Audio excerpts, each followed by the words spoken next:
वध के कई प्रकार हैं, किसी को मारने के कई प्रकार हैं। एक प्रकार है तेजोवध। क्या है? तेजोवध।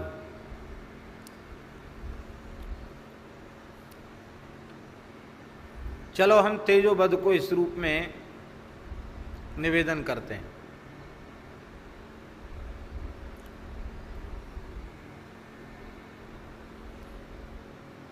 महाभारत के युद्ध में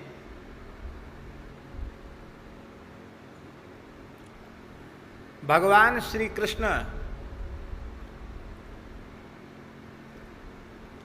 अर्जुन के सारथी बने।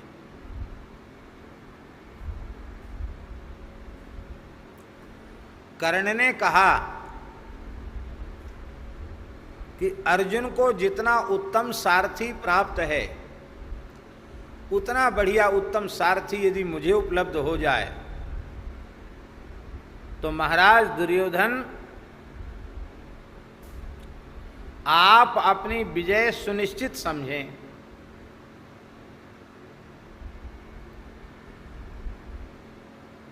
महारथी युद्ध तो करता है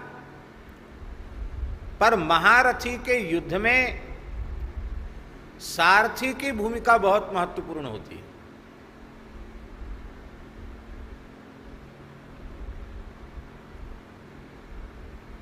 अब यही समझ लो, मान लो बम वर्षक कोई विमान है,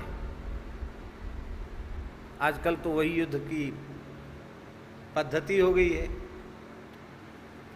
अब बम वर्षक उसमें सिपाही सैनिक जो भी हैं वो बड़ी वीरता से, बड़ी कुशलता से और शत्रु के क्षेत्र में जाकर बम वर्षण कर रहे हैं, लेकिन पायलट कुशल न हो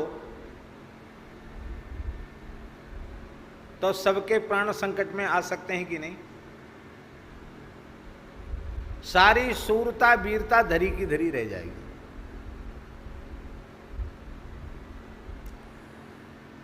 महारथी चाहे जितना बड़ा वीर हो, शूर हो, योद्धा हो, पर कुशल सारथी की बहुत आवश्यकता है।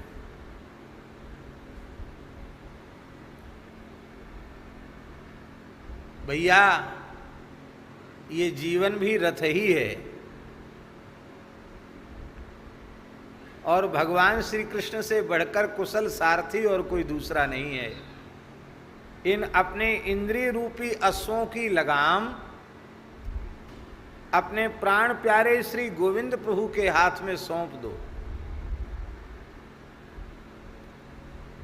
बस इतना काम आपको करना है और बाकी तो सब काम ठाकुर जी का है, ठाकुर जी ही करेंगे।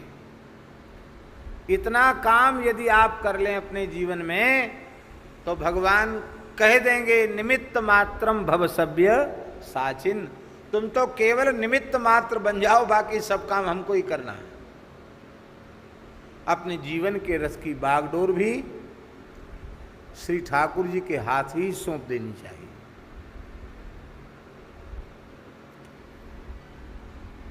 तो हम जो बात कहना चाहते थे उसे पहले कह दें।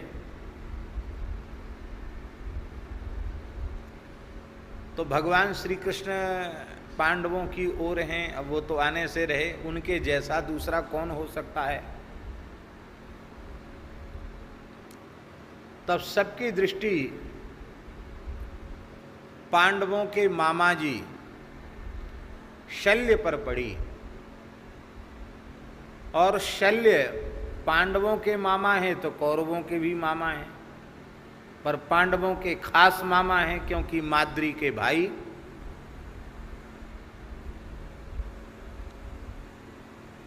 लेकिन स्वागत सत्कार सम्मान करके दुर्योधन ने उनको अपने पक्ष में कर लिया।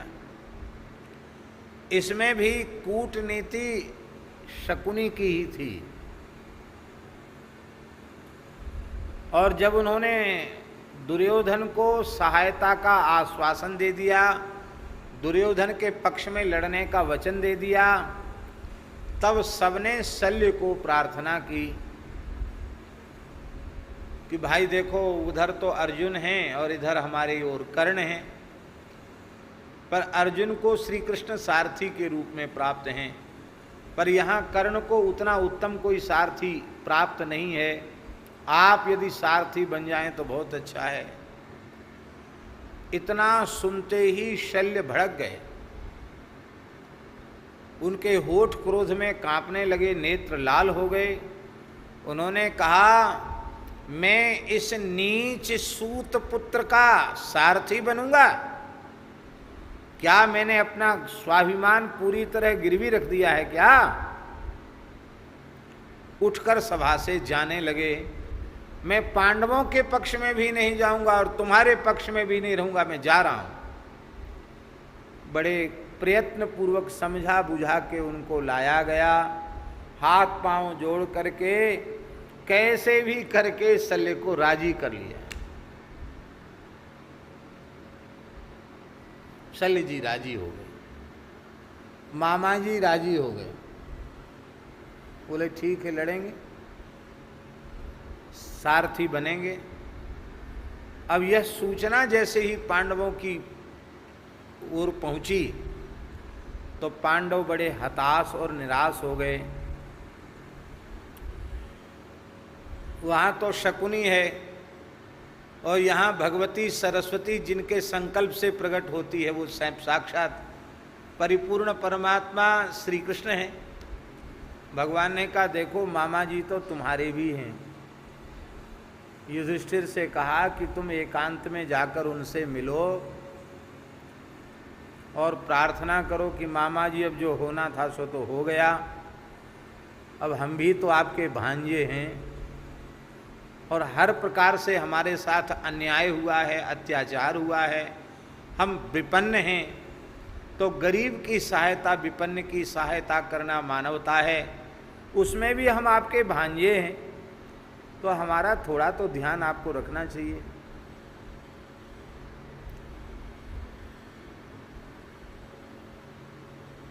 महाराज ये बात सुनकर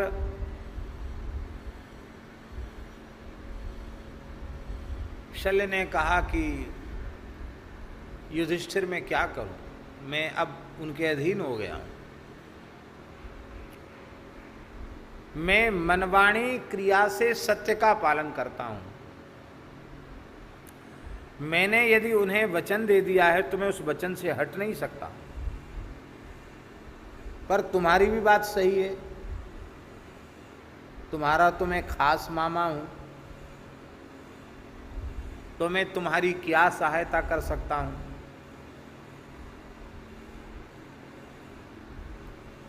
भगवान श्री कृष्ण ने पट्टी पढ़ा के भेजा था।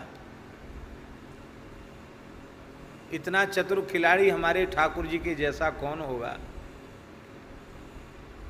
युधिष्ठिर को समझा बुझा के ठाकुर जी ने भेजा था कि आप मामा जी से कहना कि बस आप हमारी ओर से एक ही काम करो, कर्ण का तेजोवध करो। अब ये तेजोवध शब्द को समझाने के लिए हमको इतनी कथा कहनी पड़ी। तेजोवध जानते हैं भाई, सारथी और रथी का संवाद होता है, तो जब जब संवाद हो, और स्वाभाविक है जो महारथी वीर होगा अपनी वीरता को तो बताएगा, मैं ऐसा कर सकता हूं, मैं ऐसा कर सकता हूं, तो उस समय तुम उसको खूब खरी खोटी सुनाना और उसको बार बार अपमानित करके उसको बलहीन है, तुम कायर हो, तुम निस्तेज हो, तुम कुलहीन हो, सब प्रकार से उसको हीन बता करके उसको कमजोर करना है। इसको कहते तेजोवध। चाहे जितना बड़ा शक्तिशाली व्यक्ति हो, उसको आप बार बार क्या कहना चाहिए, उसको आजकल की भाषा में क्या कहना चाहिए, आप बार बार उसको नीचा दिखाएं,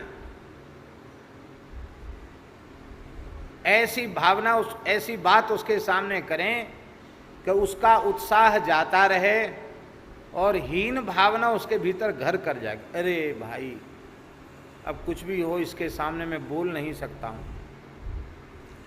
तो आप कर्ण का तेजोवध करना माने उसका जो शौर्य है, उसका जो पराक्रम है, उसका जो ओज तेज है, उसको नीचा दिखा दिखा करके उसको नष्ट कर देना। तो फिर कर्ण नष्ट हुआ ही समझो।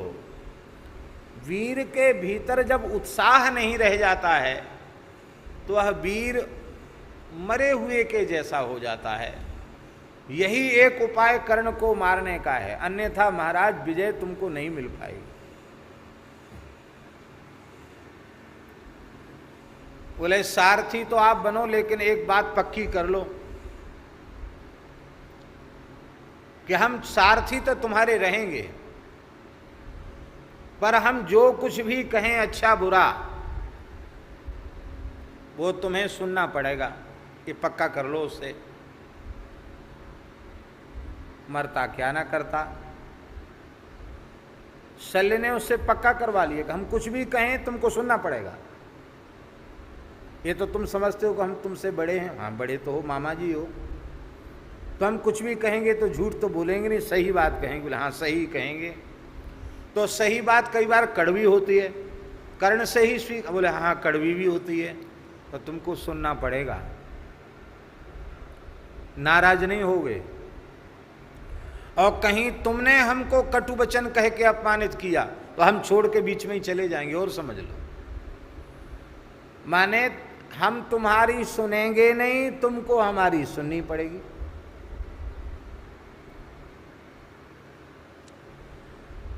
कौरवों के पक्ष में समस्या यही है, लड़ रहे हैं दुर्योधन के पक्ष से, पर हित चिंतक पांडवों के हैं, ईमानदारी से लड़ ही नहीं रहे। और इधर जहां भगवान श्री कृष्ण हैं वहां सब ईमानदारी से लड़ रहे हैं।